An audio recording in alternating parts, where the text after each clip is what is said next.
Hello everyone, welcome. Welcome. We'll start in a few minutes to give everyone the opportunity to connect. Feel free to introduce yourself in the chat, tell us where you're from, and let's make it fun today. Tell us what is the temperature of your location. I know we have people from different locations, so it's interesting to see where you're based and what is the temperature.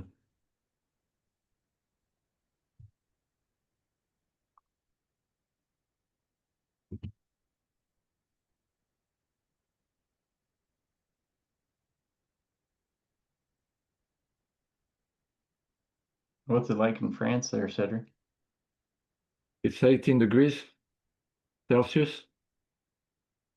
Hello, Inside. Robert. Nice to see you. Hello, Scott, Cliff. We'll start maybe 3 minutes after the hour. Hello, Logan.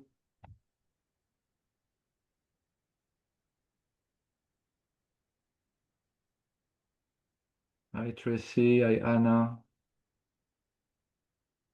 It must be warm in Houston, Texas. It's always warm. Hey, Brad. Hey, Natalia from Puerto Rico. Very nice.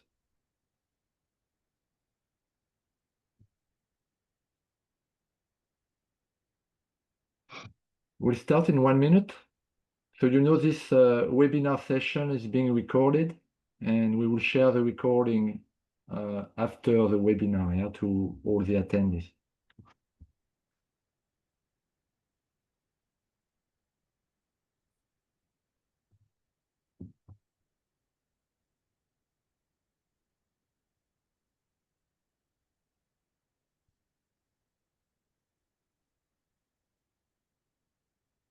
I see more people connecting, so welcome everyone who's just connected, and we will start in 1 minute.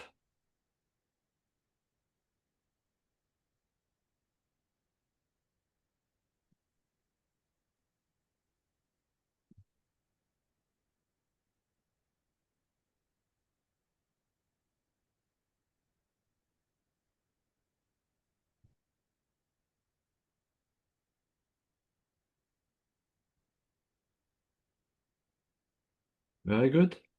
Let's start, Steve. Floor is all yours. All right, great. Everybody, thank you for joining. Excited to dive in here and demonstrate the future of wealth and provide some insights on what it's going to take to get your firm fully leveraging AI within your Salesforce platform. So,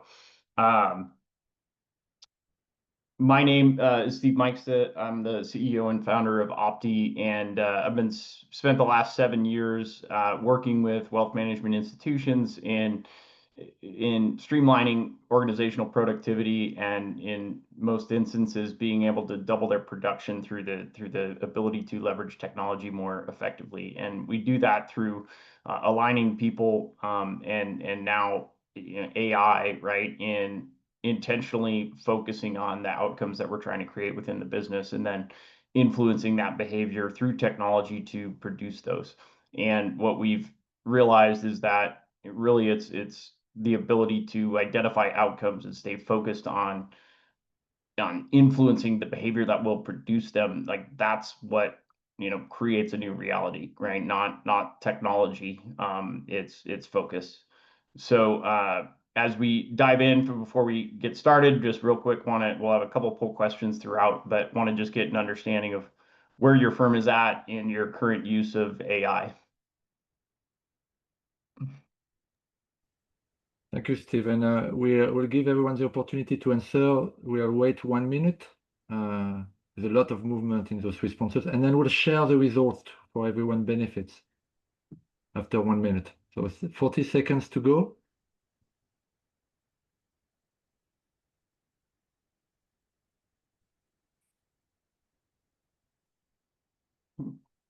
It's very interesting to see. You'll see the result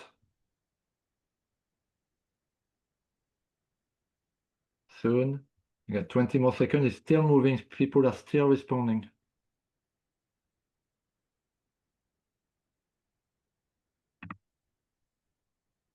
Good. I don't think it's not moving anymore, so I'm going to show the result. There you go, Steve. So All right. 47% early experimentation, informal and or ad hoc, followed Mhm. by actively using AI in part of the business by Great. 24%. Great. All right. So today, as far as what we're looking to accomplish, I want to share kind of our insights around the real problem that we're solving in order to access AI and our ability to leverage it within the organization. Then we're going to kind of expand on and provide a demo of the future of wealth and how, if done correctly, how AI can really be an amplifier within the organization. And then towards the end here, we're going to share a questionnaire and kind of a checklist, right? That helps to assist you in identifying your own gaps within your organization, and then we'll assist in defining the next steps to really dive in and be able to leverage AI. So as as mentioned, in order to leverage AI and technology, there are certain things that need to be in place within the organization. And what we found as we work with companies that are attempting to do this, the challenges we run into is data being siloed or in separate systems and just not being able to be trusted, and or roles and processes not being clearly defined. Because of this, leaders can't measure performance across the organization, and then because of that, like change can't really occur, right? There's no way to measure progress in implementing that change, and ultimately technology gets blamed. But the reality is that if we had a clear understanding of all these things all the way through, it would make it a lot easier for us to be able to leverage technology effectively.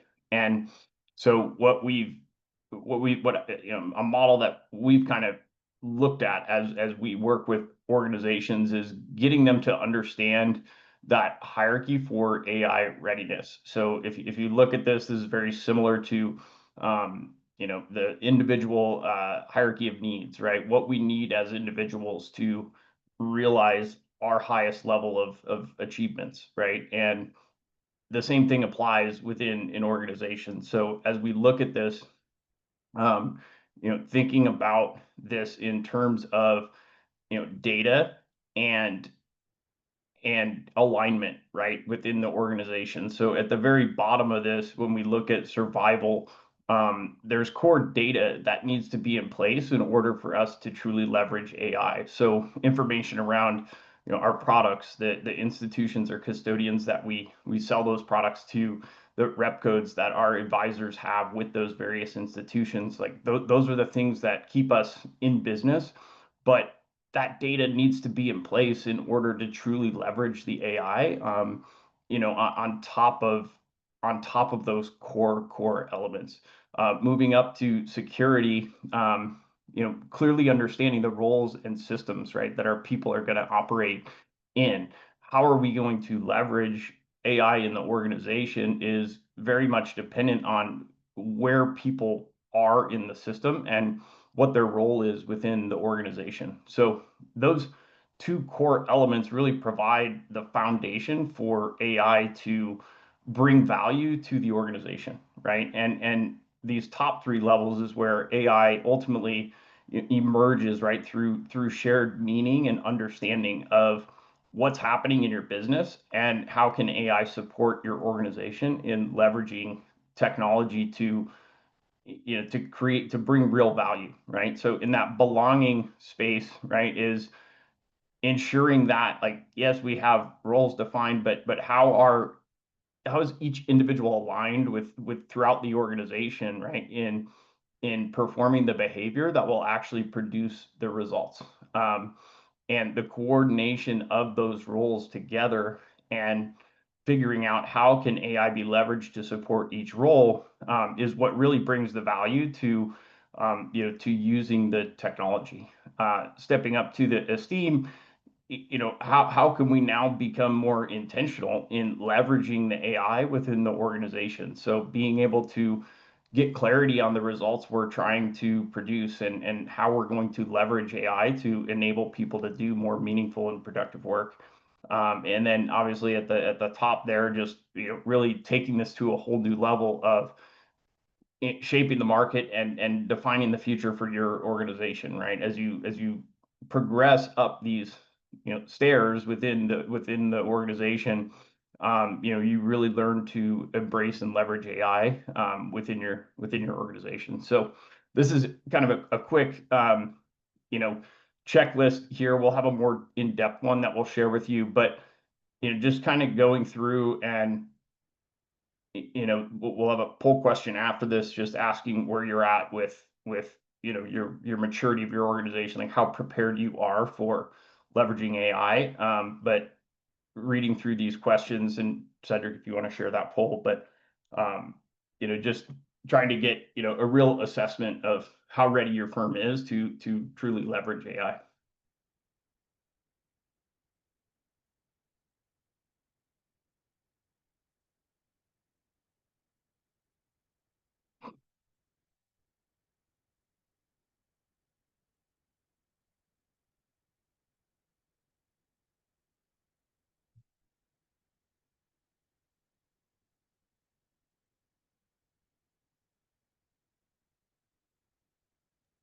Very good. It's still moving. Lots of responses. Still, yeah, still active. You can see the bar moving left and right. More right, of course.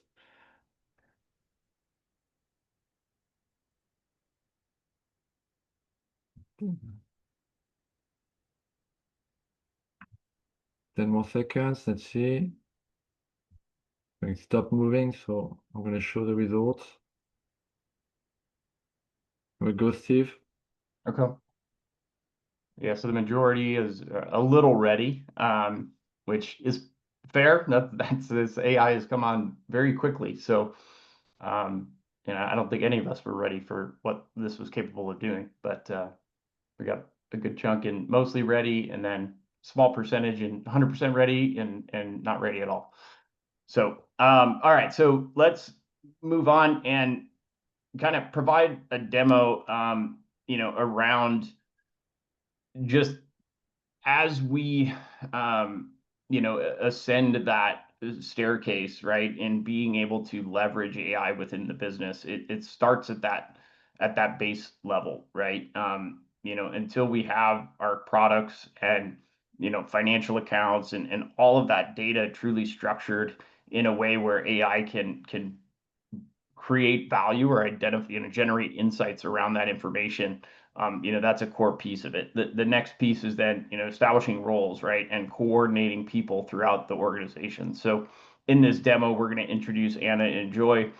Anna is a financial advisor who's, had years in the business, has a ton of clients, and her biggest challenge is finding time to manage those clients and prospecting, get more clients, right? So like her best use is going out and getting more business. And what we need to do is be able to pair her with someone in the organization who can assist in serving her clients. So in this scenario, Joy is, imagine a newer employee, right? Not as experienced in wealth management, but can provide that customer service and support. And when these client requests come in, we're going to show you how Joy, when paired with AI, can leverage the technology to better support and fill the gaps in her knowledge, right? And be able to offload some of this work that Anna would typically be doing. And as Joy interacts with AI, AI is able to give her the information that she needs, and obviously she can always loop Anna back in. But at the end of the day, like, Joy is serving the client more effectively, and at the end, because of that service, we end up getting an appointment, and the client books an appointment to meet with an advisor. We get more business, and everybody wins, right? So what we're demoing here is within Agentforce. So what you're looking at here on the left-hand side, you've got the person account, and again, how critical it is for this data to be structured appropriately, right? Like these financial accounts, what institutions they're with, what type of account. When this question comes in, how will interest rates falling impact Emma's portfolio? We now have the power to submit that information to GPT, right? And allow it to recommend what that solution is. But that recommendation is only going to be as good as the data that we have in the system. So behind the scenes, as as Joy's in the system, she's typing in that question. She hits submit. Now we have the ability to pass whatever information on to GPT. Keep in mind, it is behind secured walls. We're passing that information and just getting a response back, right? That comes back into Salesforce, so the data doesn't actually leave Salesforce. And with that, response, and I should say, in addition with that response, we're sending all of that, the data and information, right, the financial accounts and all of that. And so here you can see the response that we get. It's highlighting those different accounts, and beginning to assess, right, how this impact will affect the client. And with this response, Joy now has the ability to continue to interact with the AI. She can maybe go back to Anna and ask more specific questions. But like at the end of the day, we're showing how this typical request that probably in today's day would have went to Anna's inbox and probably never been replied to, goes into a queue, now gets a response, gets the attention that it needs. There's no real right answer to this. And kind of as we continue moving forward, we start to then surface more and more information, right? So even referencing records in Salesforce, external PDFs, things that could bring value to that customer, but most importantly, the customer feels heard, right? And they feel serviced. And Joy has a role, now within this process to bring business to the organization. And Anna, meanwhile, has had time freed up to focus on selling more clients as opposed to being stuck in the weeds, responding or just dismissing a client request. And then lastly, because of this interaction, the client says, "Hey, I would like to speak with an advisor," and AI again helps in surfacing the advisor, and with a click of a button, we can book that appointment and get that new business. So in looking at the transformational value that came from this whole demo, right? It all starts with accurate data, right? Without that accurate data and knowing where those assets sit, that they're in the what accounts they're in, the type of account, the institution, like that is what's going to feed the GPT a more reliable answer. And if we skip over that step, AI just becomes more confusing than value added, right? So the accurate data is what then empowers team members, right, in their roles. With that accurate data, these team members can actually do better in their role because we're actually supporting them in performing the behavior that they need to perform within the system. As we do that, we're getting faster answers for clients. We're building stronger client relationships. We're generating new business, and we're becoming a more profitable organization. But again, all of that starts with ensuring that we have accurate data in the system. With that, we'll go poll question 3. What outcomes are you looking to achieve in leveraging AI?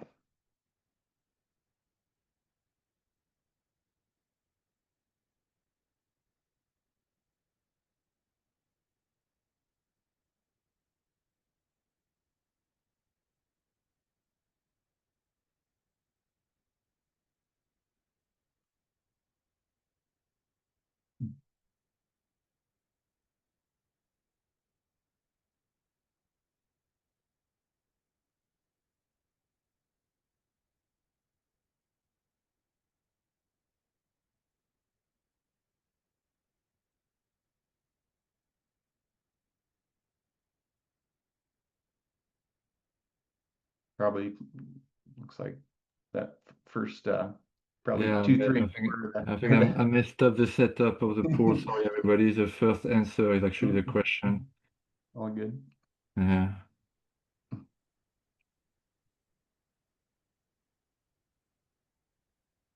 Okay, so let's share the result.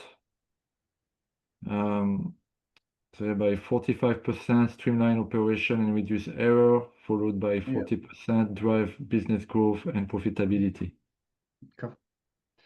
All right, great. Yeah, that flows into where we've seen effectiveness in leveraging technology within the wealth management space. So that first spot, streamline the data flow and errors. This is where typically within these operational teams we'll see a reduction or elimination in NIGOs, and that allows for fewer errors, fewer delays, tons of hours saved, right? And then as a result of that, we end up being able to repurpose some of those operations staff members and move them over to more of a service type role. So what we kind of explained in the demo, how do we support advisors in better servicing their clients, in providing annual reviews, things along those lines that bring more service to the customer. And then phase 3 of that is then expanding on that client experience. So how do we take what we've built in the system and expose that to the customer, right? Through a portal and through more interactive ways to engage with the customer. And as a part of and a result of all of this, like now we're freeing up the time of those advisors, right? So they can actually go out, get more business, spend time in the system, again, leveraging AI to surface those insights, tell them who they need to talk with. But more importantly, before that is getting all this other stuff off their plate that was preventing them from doing that. From a customer testimonial spot, just really to talk through like our level of expertise in understanding the business. Wealth management, I understand to be a very difficult space. My background's in mortgage, like I've always been around this space, and like the level of detail in our understanding of the business is really what allows the data to be accurate and to function in the way that it actually needs to function in for wealth management firms to be able to leverage AI within the business.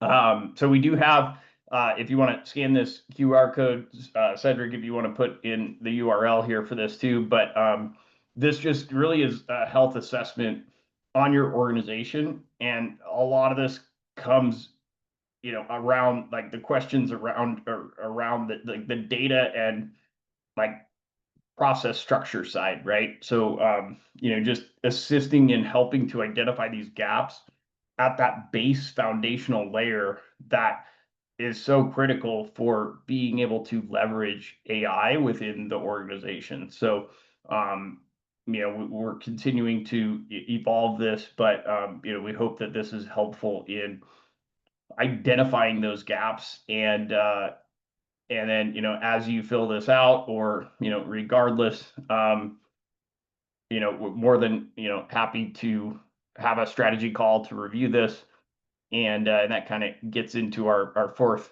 poll question here, whether or not you're interested in a strategy call. And yeah, if you're filling out that that questionnaire, we'll get that submission, and happy to follow up and just see how we can help to interpret that and see where we might be able to help or guide you in your strategy.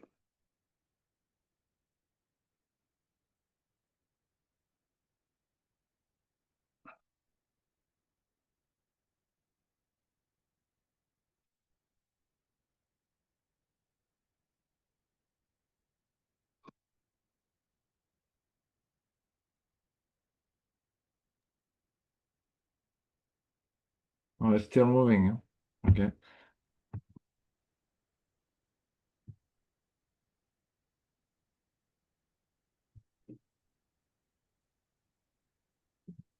Very good. 5 more seconds.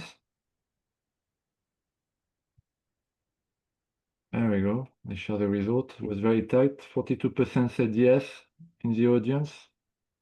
So that's feel free to use the link to book a meeting, and we'll work on providing a free strategic call with Steve. Yeah. Yeah, so here's a link, to provide that. Also on that form, any of those form submissions, yeah, we'll review and can follow up with you there. But yeah, here's the link to book, and without that, yeah, you post that in the chat too, Cedric, just so everybody can click on that. And then I do want to open it up to Q&A, and and if any questions or insights that anybody had from attending this, or even sharing your journey and where you're at in AI adoption. I think everybody on this call is trying to navigate the changing world here, and I'm sure there's some value that we get from questions, insights around your experience.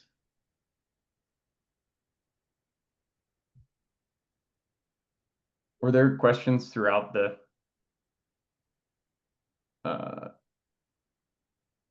call at all, Cedric?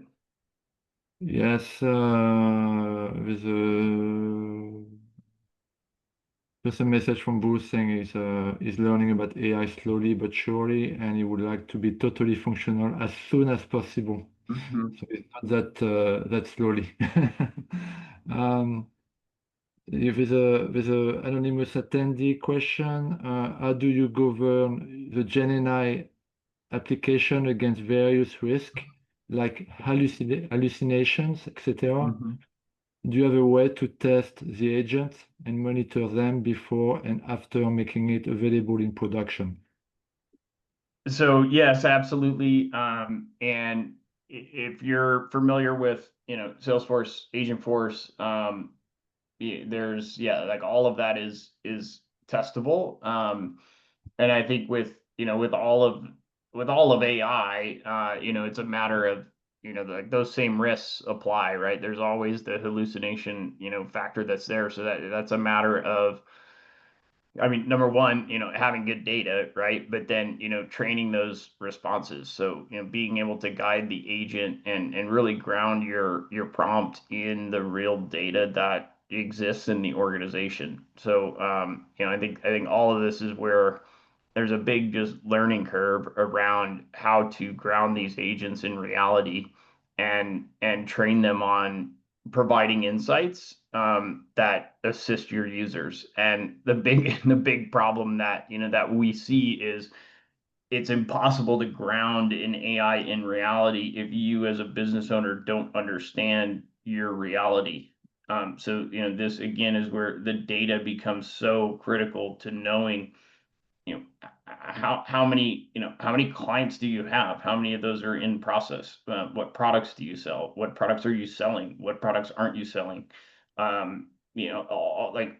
of these questions, like, the vast majority of businesses don't know the answer. And so there's no way you're going to be able to train an AI to provide valuable insights if it does, like, you can't ground it in reality. So so that's where we really focus on, is getting deep and understanding what is actually happening in the organization, and then that requires very specific, intimate knowledge of the wealth space, but then your organization, your people, and we're very inclusive in that process to to be able to truly understand reality, and that's what makes the AI really valuable.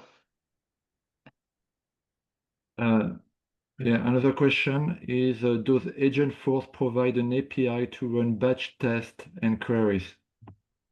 Yeah, I mean, yes, there's obviously an API, but even within Agentforce, there's actually no, like, it's all really embedded in the platform. So you're actually testing, and you can use Flow, like, to put together, the prompt, right? You can use Salesforce Flow, right, to go and do that. So in a lot of cases, like, Agentforce really is, like, there's no code even needed, right? And like, being able to test and get that response is all within the Salesforce console, right? Like, no API configuration even needed. They have LLMs that you can just select and plug into to your org, and like, they communicate immediately. For custom LLMs and things like that, that's obviously a little more development, but entirely possible to to do.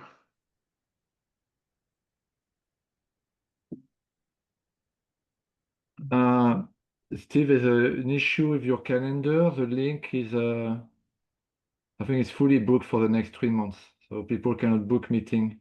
I don't know if you have another link from your meeting, another meeting link. Let's see here. I'm sorry to kind of like. Yeah, good. Let's use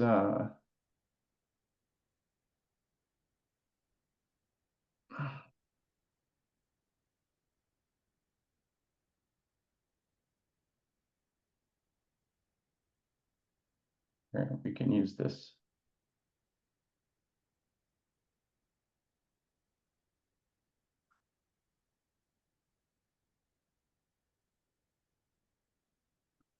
Okay.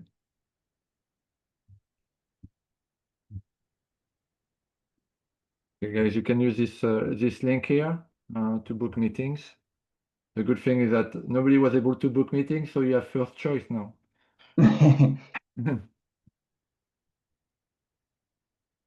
Okay, I think I'm looking at it, but I think we went through all the questions. We will share the recording of this webinar to everyone, and we will share the booking link as well for everyone to book meetings with Steve to get a free assessment. I think it was, thank you, Steve. I think it was a good presentation. Well done. Yeah. I hope people understood the value of it. Anything you would like to add, Steve? No, just feel free to reach out. Happy to help in any way possible. Hope that form is helpful and it starts to identify these gaps. And we are a resource here to help. So feel free to reach out and look forward to working with any of you on this journey to through artificial intelligence. So Thank you all. Have a good day. We'll give you a back of your time. yep, Take care. thanks everybody. Bye.